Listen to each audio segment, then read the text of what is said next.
Rendering and Form Foundations. Hi, I'm Neville Page, and this is a step-by-step journey into light, form, and perspective, the essential skills every designer needs. This series builds a complete foundation in rendering and form drawing, starting from the basics of perspective and moving through planar, rounded, complex, and ultimately reflective surfaces. Each workshop blends clear demonstrations with real-world observation to train your eye and sharpen your technique. So whether you're just starting out or refreshing your fundamentals, these classes give you the tools to draw and design with confidence. How to render matte surfaces #1.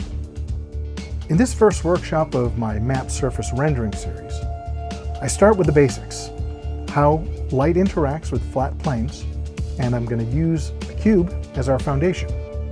I'll show you how our eyes and our brain interpret form through value changes, and how to apply those principles in your drawings and renderings.